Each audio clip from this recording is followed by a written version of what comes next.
Olá, eu sou o Oswaldo Simonelli, esse é o nosso canal Direito Médico e essa é a nossa playlist Direito Médico nos Tribunais.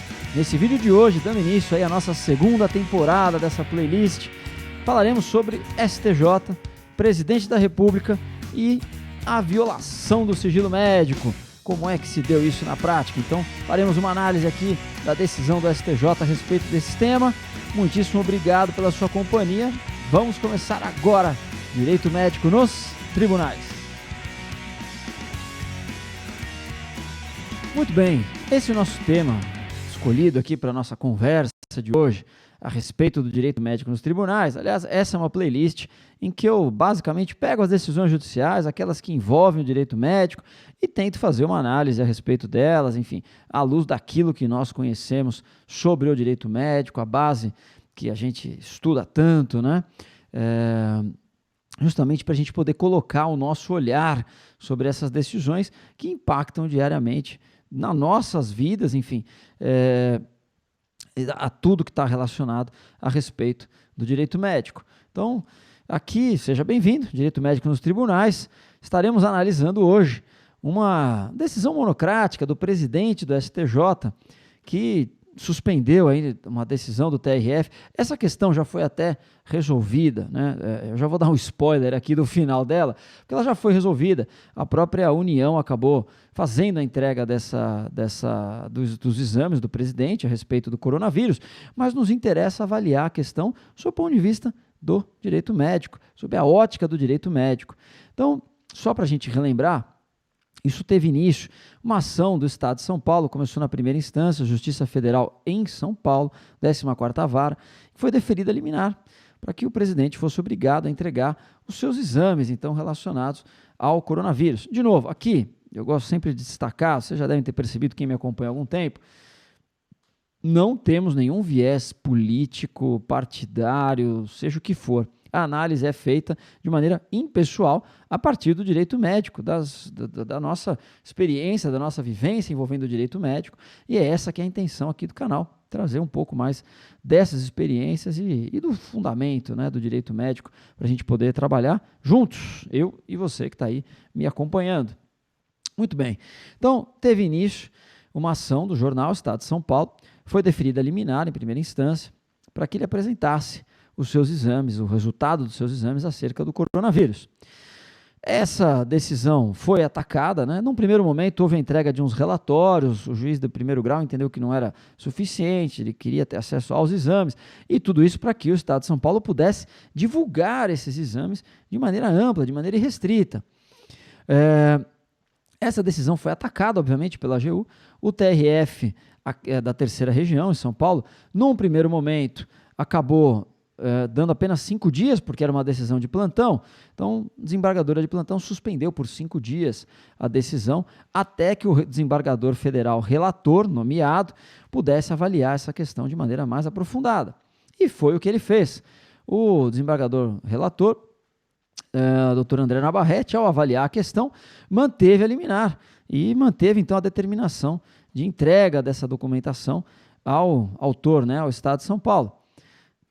Novo recurso, chegamos ao Superior Tribunal de Justiça, ao STJ, em que a AGU acabou adotando, não é uma peça recursal processual necessariamente, justamente porque ela geralmente esse tipo de petição que foi colocada pela AGU, ela envolve um pedido como se fosse um pedido administrativo.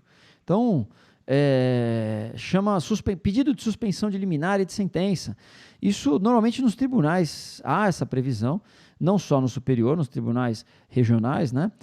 Só para vocês darem uma olhada aqui, qual é essa peça, digamos assim, né? Deixa eu só colocar para vocês. É essa aqui, ó, suspensão de liminar e de sentença. Tá? Ela recebeu o número 2704, é uma peça, normalmente, ela é considerada uma peça administrativa, porque ela é dirigida ao presidente do tribunal, para que em situações específicas em que há risco à economia, risco à saúde pública, enfim, há um risco à coletividade, né? Geralmente isso está descrito nos regimentos internos dos tribunais, pode o presidente da corte suspender a eficácia da decisão, até que o recurso seja avaliado, até que haja, então, uma análise mais aprofundada dessa matéria numa instância recursal. Então, aqui houve esse pedido e o ministro, então, o presidente do Superior Tribunal de Justiça, ao analisar a questão, eu não vou dar spoiler da decisão, vamos dar uma olhadinha nela, o que é importante para a gente avaliar a respeito dessa decisão, né? Deixa eu só acompanhar junto com vocês. Então, portanto, é uma suspensão, está aqui, suspensão de liminar e de sentença, número 2704, a origem dela, São Paulo, o relator, ministro-presidente, o requerente, a União, requerido, Tribunal Regional Federal da Terceira Região. Né? Porque, veja, quem é o requerido nessa ação é o prolator da decisão, né? Que está sendo combatida. Então, o Tribunal Regional Federal da Terceira Região foi quem acabou mantendo a liminar de primeiro grau, né? Não concedeu o agravo. A União já tinha tentado esse pedido também no Tribunal Regional, no Federal, na segunda instância, e acabou não sendo deferido. Foi feita a análise já no agravo de instrumento contra a liminar da primeira instância, né? Então aqui, para a gente passar rapidamente, deixa eu sumir um pouquinho da tela de vocês. Vamos colocar aqui, aliás, acho que, deixa eu ver se desse jeito aqui a gente consegue, não, aí ficou muito pequeno. Acho que aqui a gente consegue até, eu consigo ficar no cantinho aqui, a gente consegue dar uma avaliada rapidamente na decisão. Pois bem, a União requer a suspensão da decisão liminar do desembargador federal André Navarrete, do TRF Terceira Região, que indeferiu a atribuição de efeito suspensivo ao agravo de instrumento número tal, mantendo os efeitos da liminar de primeira instância, por meio do qual fora determinada a requerente a apresentação dos laudos dos exames a que havia sido submetido o presidente da República para a detecção de Covid-19. Então, a empresa jornalística, o Estado de São Paulo, né, o Estadão, ora interessada, ajuizou a ação ordinária sob a alegação de ofensa ao artigo 11 da Lei 12.527 de 2011, a Lei de Acesso à Informação, uma vez que a União lhe teria negado acesso aos referidos laudos de exames do presidente da República. A liminar foi deferida pelo primeiro grau, sob o fundamento de que a recusa no fornecimento dos laudos dos exames é ilegítima, devendo prevalecer a transparência e o direito de acesso à informação pública. Tal decisão interpôs agravo de instrumento, o relator também negou, mantendo tal. Daí o presente pedido de contracautela, em que a requerente alega que a causa de pedido da demanda de origem tem por fundamento matéria infraconstitucional, sendo o STJ o tribunal competente, sustenta que o cumprimento da decisão impugnada gera grave lesão à ordem pública, pois se está a exigir que a administração pública federal invada a esfera privada de pessoa física mediante a divulgação de dados personalíssimos referentes à sua saúde.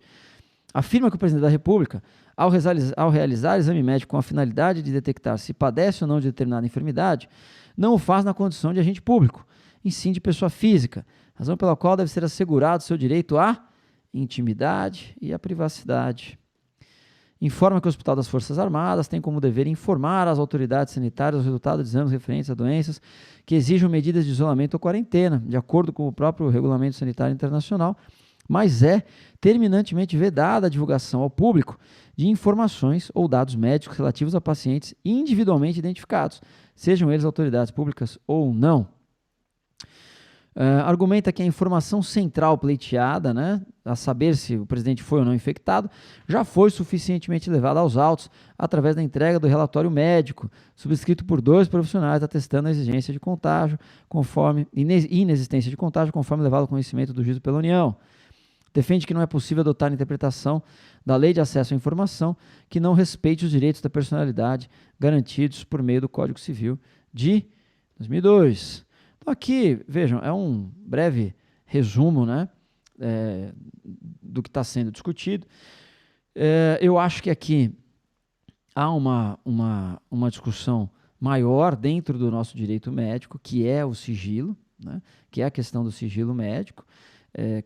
Podem ou não, né, violar o sigilo médico de uma pessoa por ela ser uma autoridade, por ela estar ocupando um cargo, isso estaria inserido ou não, né, na esfera de atuação da lei da transparência, da lei do acesso à informação, e acho que são essas dúvidas que eu vou tentar abordar um pouquinho aqui com vocês, né, ainda que de maneira breve, mas são essas dúvidas que eu acho que a gente tem que analisar.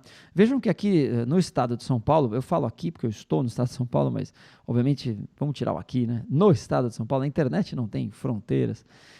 No estado de São Paulo, o médico Davi Wipe, ele que compõe, né? Ele é infectologista, muito conhecido, foi secretário de saúde do estado de São Paulo durante muito tempo.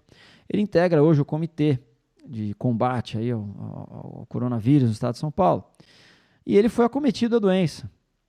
Então, veja, ele não escondeu que ele foi acometido pela doença, ele se afastou para fazer, obviamente, se isolou para fazer o tratamento, mas ele não quis revelar se ele utilizou ou não a cloroquina ou hidroxicloroquina, né? Um dos dois medicamentos aí. Ele não quis, até circulou nas redes depois uma possível fake news aí, né, a respeito do seu exame ou de uma receita que estaria prescrita por ele mesmo para ele a respeito da cloroquina e tal. Mas o fato é que ele se manteve, digamos assim, no direito de não falar se ele utilizou ou não, qual foi o tratamento utilizado. Por outro lado, tivemos outro médico também conhecido, né, o doutor Calil, que é conhecido porque ele tratou alguns políticos já, enfim, ele atuante no Sírio-Libanês e tal. E ele fez até um documentário, né, que foi publicado pela revista, se eu não me engano, a revista Veja, em que ele contou como foi o dia a dia dele, né, no tratamento do coronavírus e tal. Então, vejam, eu já de cara entendo que o sigilo médico, o sigilo profissional, ele sempre vige em favor do paciente. E cabe ao paciente decidir se ele vai ou não abrir o seu sigilo. Então, essa é a primeira premissa. Não consigo enxergar de maneira tão nítida assim a ideia de que só por a pessoa ser ou estar ocupando um cargo público haveria necessidade de se divulgar os seus exames, o seu estado de saúde. Claro que em algumas situações é importante saber, até pela questão da estabilidade política, estabilidade econômica de um país, né? Você saber que, por exemplo, um presidente da República, o cargo mais alto, né, de representatividade no Brasil, ele está com câncer terminal, por exemplo, isso traz instabilidade, claro. Aí não é só um interesse individual, né, um interesse coletivo, em saber se ele vai se recuperar, se ele não vai se recuperar, se o vice que vai assumir, quem é o vice, o mercado econômico já se agita em torno dessas informações, isso pode trazer algum tipo de desequilíbrio. Mas eu vejo essas situações como excepcionais. A regra eu continuo enxergando de maneira muito simples. Não se pode violar o sigilo dessa forma. Não se pode colocar o sigilo médico sempre envolvendo a figura de uma autoridade. Poderia ser o governador, poderia ser um prefeito, ainda mais dessa maneira, numa divulgação que estava sendo objetivada por um jornal e que certamente iria virar notícia, né?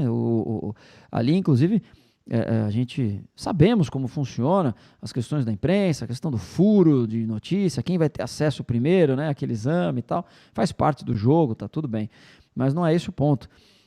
O ponto é que isso seria divulgado de maneira ampla. Então, a questão é saber qual seria o grau de relevância desse tipo de informação que poderia se sobrepor a um direito individual. O direito individual a ter essa informação resguardada. Nós tivemos recentemente a edição da Lei 13.979 de 2020, a lei que deu, digamos assim, origem à pandemia em termos normativos no Brasil. Não foi a lei que iniciou o coronavírus no Brasil, obviamente, mas a lei que trouxe, né, de forma plena, digamos assim, as regras gerais a serem seguidas durante a pandemia. E lá há diversas indicações, principalmente a respeito da supremacia do interesse público sobre o interesse privado. Então, isso já é uma regra de direito administrativo, né, antiga, e ali ficou muito claro, inclusive com a possibilidade de realização de exames médicos compulsórios, de maneira compulsória, tratamentos médicos de maneira obrigatória, compulsória, realização de quarentena, de isolamento e até da tal da requisição administrativa, que eu já comentei em vários vídeos aqui, que no âmbito do SUS já existe desde 1990 com a Lei 8080, não foi inovação dessa Lei 13.979. Mas, enfim, o fato é que a requisição administrativa também é uma forma de sobrepor o interesse público ao interesse privado. Então, nessa nossa discussão, há diversos pontos a serem observados, principalmente relacionados à relação médico-paciente. Se o presidente da República faz um exame para saber se está ou não infectado com determinada moléstia, com determinado bactéria, vírus, enfim, não me parece, a princípio, que isso deveria ser revelado. Parece que nós temos a proteção constitucional, a intimidade, está lá no artigo 5º, mas mais do que isso, temos aí a base do direito médico, que é a relação médico-paciente, e é aquilo que é tratado no ambiente privado, não necessariamente há que ser revelado. Então, vamos passando, aliás, as causas, né, de quebra do sigilo são três. Antes de eu falar das três, um dos grandes problemas que temos em relação, isso eu também sempre comentei nas aulas com os alunos e aqui em alguns vídeos e tal, uma das questões que traz bastante dificuldade a respeito do sigilo médico, do sigilo da relação médico-paciente, é justamente a ausência de lei regulamentando isso. Nós temos, por exemplo, a violação do sigilo bancário. O sigilo bancário pode ser violado? Pode. Em determinados momentos pode. Só que tem uma lei que disciplina. O sigilo fiscal pode ser também devassado? Pode. O sigilo telefônico, né? As conversas por e-mails, até telemático que chama, né? Acho que é isso. Se eu estiver equivocado, vocês me corrijam aqui no comentário. Mas, enfim, pode ter interpretação? Pode, mas tem lei que disciplina. Não é a qualquer momento alguém decide que vai, olha, pega lá e intercepta a ligação telefônica. Não é assim que funciona. No sigilo médico, nós temos um problema, porque deveria ter, a meu ver, uma lei prevendo. As hipóteses que nós temos de violação do sigilo, elas vêm do Código de Ética Médica, que é uma norma, tem força de lei, é uma norma cogente, vem da Lei 3268 de 57, mas ela entra especificamente no regramento médico.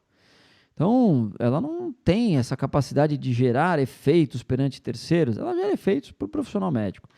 O fato é que, fechando parênteses, esperamos que algum dia isso seja regulamentado, porque o sigilo profissional é fundamental para o exercício de algumas profissões, notadamente medicina e advocacia. Então, vejam, quais são as três hipóteses de quebra do sigilo médico? Justa causa, dever legal e autorização expressa do seu paciente. Essas são as três hipóteses.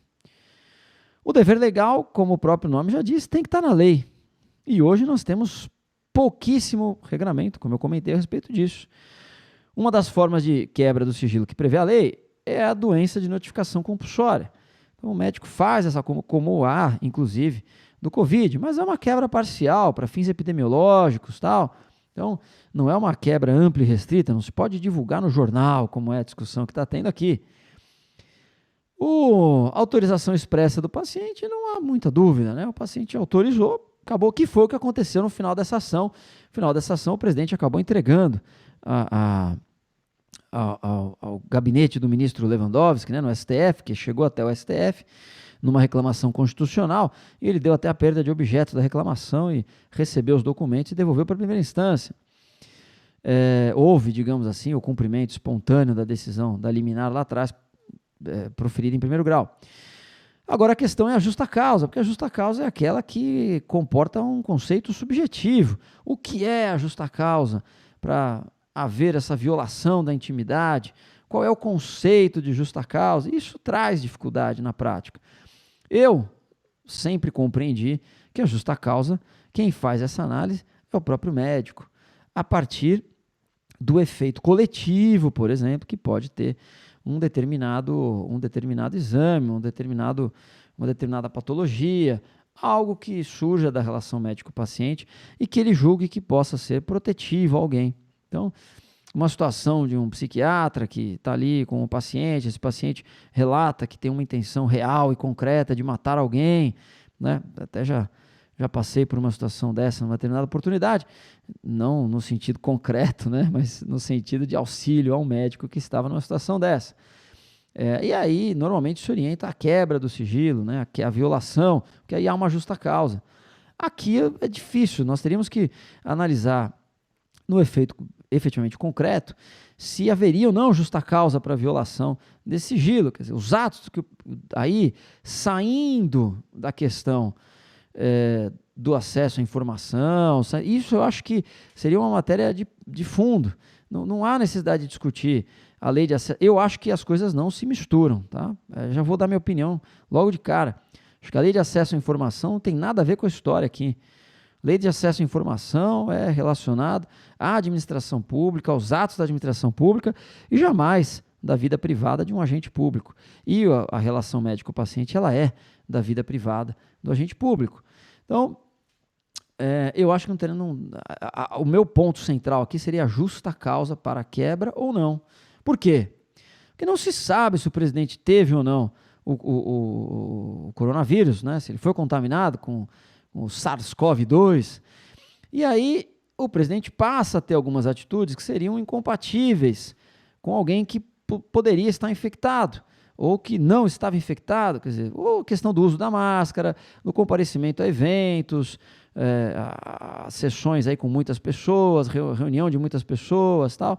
Então, aí pode ser que comece a surgir a justa causa para a quebra do sigilo. Esse, para mim, seria o maior fundamento. Não é a questão da lei de acesso à informação. Mas vamos ver aqui o que o excelentíssimo ministro decidiu. Vamos colocar na tela aqui, para a gente poder ver exatamente o que o ministro decidiu. Eu acho que eu não consigo... se eu ficar aqui nesse cantinho, eu vou sumir uns minutinhos aqui, vou deixar a decisão na tela para a gente ler em conjunto, e aí eu volto, a minha imagem volta, meu áudio continua, hein? Continua comigo aqui. Pois bem, o relatório decido. Preliminarmente, verifica-se que a causa de pedido da ação de origem refere-se à definição de limites na aplicação da Lei de Acesso à Informação à luz das garantias do direito à personalidade do Código Civil. Do trecho abaixo transcrito, extraído da petição inicial da ação originária, conclui-se que a tese da interessada centra-se na alegação de que, embora a Lei 12.527 exija expresso consentimento do indivíduo para a divulgação de seus dados pessoais, referida autorização é dispensada nos termos do 31, parágrafo 3º, se a informação for necessária à proteção de interesse público preponderante. Então, vejam, ainda que a lei de acesso à informação limite o acesso a dados pessoais quando não houver consentimento expresso do indivíduo, essa autorização é dispensada se a informação for necessária à prevenção, diagnóstico médico, realização de estatísticas e pesquisas científicas, ao cumprimento de ordem judicial, defesa de direitos humanos de forma genérica, à proteção do interesse público e geral preponderante. Trata-se assim de questão que se reveste de natureza infraconstitucional que construída a competência do STJ. No mérito, tem-se a suspensão de liminar como medida cabível em ações movidas contra o poder público, se houver manifesto interesse público ou flagrante ilegitimidade e para evitar grave lesão à ordem, à saúde, à segurança e à economia pública, que eu comentei para vocês. No caso, a severa lesão à ordem pública está configurada na medida em que, conforme aponta a requerente, exigir que a administração pública federal apresente resultados de exame de saúde de pessoa física ocupante de cargo público desborda de seu âmbito de atuação. Confusão entre o indivíduo detentor do cargo público e o ente federativo cujo interesse jurídico se defende em juízo gerou a prolação de ordem direcionada à pessoa jurídica de direito público materialmente impossibilitada de cumpri-la. Assim conclui-se pela flagrante ilegitimidade da decisão impugnada. Vejam que ele adotou um outro caminho aqui, né? Acabou seguindo a questão da ilegitimidade, quer dizer, foi contra a União não tem como passar por cima da pessoa física, né? E trazer o resultado da pessoa física. Ademais, agente público ou não, a todo e qualquer indivíduo garante-se a proteção à sua intimidade e privacidade, direitos civis sem os quais não haveria estrutura mínima sobre a qual se fundar o Estado Democrático de Direito. Relativizar tais direitos titularizados por detentores de cargos públicos no comando da administração pública em nome de suposta tranquilidade da população é presumir que as funções de administração são exercidas por figuras outras, que não sujeitos de direitos igualmente inseridos no conceito de população a que se alude, fragilizando severamente o interesse público primário que se busca alcançar por meio do exercício das funções do Estado, a despeito do grau hierárquico das atividades desempenhadas pelo agente público. Destaque-se, por fim, nota elaborada pelo CFM e juntada às folhas tal, por meio do qual a instituição representante da classe média esclarece que, mesmo quando se afasta o direito personalíssimo de proteção à intimidade do paciente, o acesso ao seu resultado de seu exame de saúde não se dá irrestritamente ao público, mas sim a agente de saúde regulamentador, com base em critérios epidemiológicos oriundos da saúde pública. E aí deferiu o pedido de suspensão para assustar os efeitos da liminar deferida. A meu ver, deixa eu voltar aqui. A meu ver, uma decisão que poderia ter sido um pouco mais aprofundada, né? Todos esses pontos que nós comentamos aqui, talvez até houvesse alguma ponta de justa causa, tanto que o tema é tão controverso que houve decisão, deferimento de liminar na primeira instância e na segunda instância. O STJ que acabou suspendendo aí a eficácia dessa liminar. Essas liminares, elas têm um problema, elas têm o que a gente chama de caráter satisfativo, né? Ou tutela de urgência, tutela, eu sou mais velho, eu sou tempo de liminar, mas enfim, as atuais tutelas de urgência, de evidência, enfim. Quando elas têm esse caráter satisfativo, elas trazem um problema, porque uma vez que o exame é apresentado, acabou, não tem mais como desver, né, o exame que você já viu, você já sabe o resultado, aí ainda que ela seja julgada improcedente lá na frente, o efeito, você nunca mais restabelece o chamado status quo ante. Não consegue restabelecer o estado anterior ao deferimento da liminar. É uma medida irreversível, absolutamente irreversível. E nesses casos, exige muita cautela do judiciário quando vai deferir uma medida nesse sentido, porque você não consegue mais. É a questão da irreversibilidade da medida. Então, sempre que envolve uma questão sensível como essa, de novo, que não importa quem é o presidente A, B ou C, importa que nós estamos falando do nosso direito médico, né? E aí, nesse caso, sempre que há esse tipo de decisão que vai trazer um efeito imediato, com a ampla divulgação do exame, a cautela, né, é sempre a melhor conselheira. Então, a meu ver, não seria o caso de deferimento, seria o caso de guardar um pouquinho mais a evolução da ação, né? Claro que é difícil, porque por outro lado a gente vê que o presidente acaba tendo alguma exposição, né? Na atual conjuntura, talvez, as próprias, aí sim, personificando um pouco, né?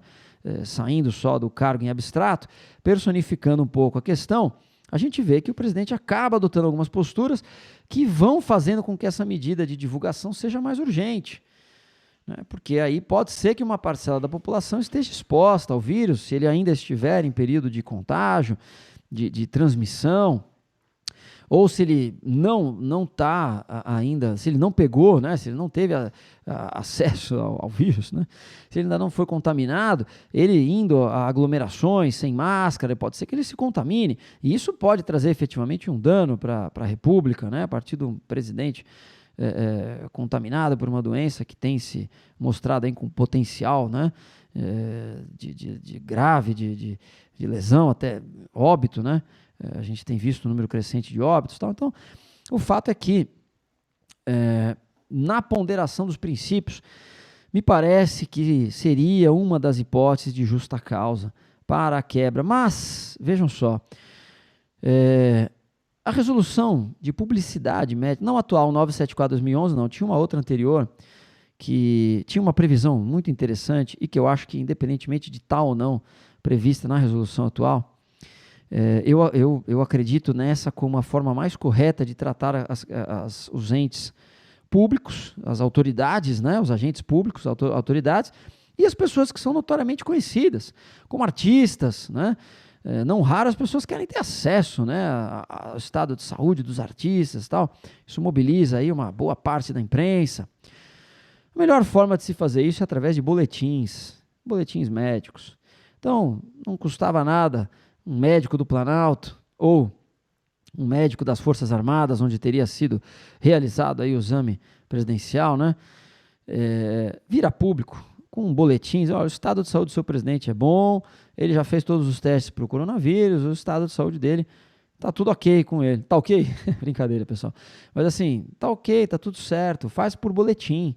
Faz por boletim. Até porque a gente tem que lembrar que, de maneira anterior a essa questão, houve uma viagem, uma comitiva presidencial que foi aos Estados Unidos, tal, de mais de 20 pessoas voltaram contaminadas, se não me engano, acho que era esse o número. E o presidente estava entre elas. Então, ficou aquela dúvida, quer dizer, só ele que estaria ali no meio não teria sido, né, contagiado pelo corona. Isso pode ter até uma importância científica, porque talvez a taxa de transmissibilidade dele não seja tão alta, porque você teve uma pessoa ali que sem nenhum cuidado, né, porque ninguém ali imaginava que estaria contaminado, conviveram de maneira próxima. Então, isso poderia até... Então, lembre-se que a história começou lá na comitiva, que foi aos Estados Unidos e tal.